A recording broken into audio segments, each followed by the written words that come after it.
உலகின் தமிழ் மொழிக்குள் உங்களை வரவேற்கின்றேன்.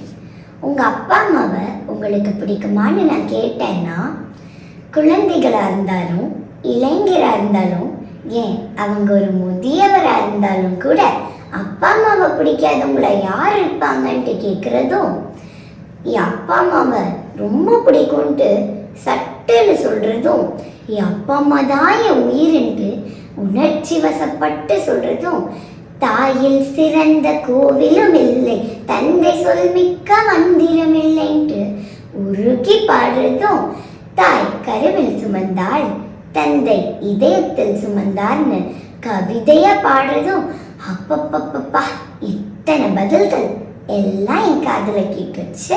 நன்றி. இப்போ கருத்துக்குள்ள போலாமா? அப்பா அம்மாவை மதிக்கிறதுன்றது இயல்பு, அப்பா அம்மாவோட ஸ்தானத்தை மதிக்கிறதுன்றது சிறப்பு. நம்ம தாய் தந்தையர் கூட நம்ம கூட எப்பவுமே இருக்க போறது இல்லை.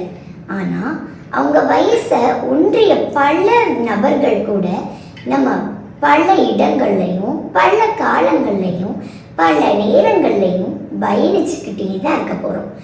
அப்படி இருக்க நபர்களுக்கு தேவையான உதவிகளை பார்த்து பார்த்து செய்யறதும், அவங்க கூட உட்கார்ந்து அன்பா 2 வார்த்தை பேசுறதும், அவங்களுடைய பாதுகாப்புக்காக அடிப்படையான சில விஷயங்களை அவங்க கூடவே இருந்து செஞ்சு கொடுக்கறதும், இந்த மாதிரி சின்ன சின்ன விஷயங்கள்ல நம்ம காட்டுற அக்கறை தான் நம்ம தாய் தந்தையர் மேல நம்ம கொண்ட மதிப்புக்கும் அன்புக்கும் ஆதாரமே.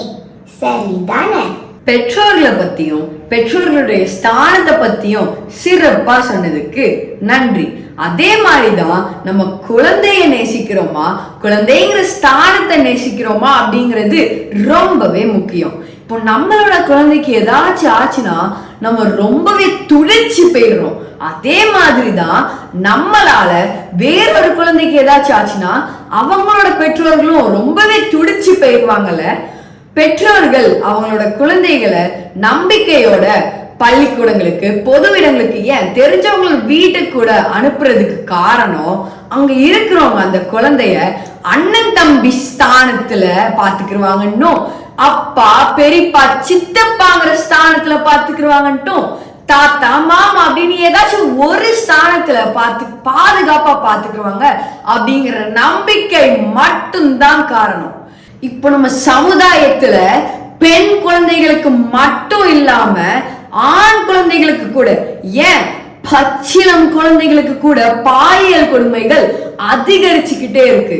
குழந்தைகளோட பாதுகாப்பு தான் தேசத்தோட வளர்ச்சி அப்படிங்கறத நம்ம உணர்ந்து எல்லா குழந்தைகளும் நம்மளோட குழந்தைகளோட ஸ்தானத்துல பாக்குற ஒழுக்கமான அந்த நற்சிந்தனையை நம்ம ஒவ்வொருவரும் நம்ம மனசுல நிறுத்தி வாழ்ந்தோம்னா சமுதாயத்துல நடக்கிற கேடுகளை கண்டிப்பா குறைக்க முடியும். நித்தம் நித்தம் புதுமை செய்வோம்.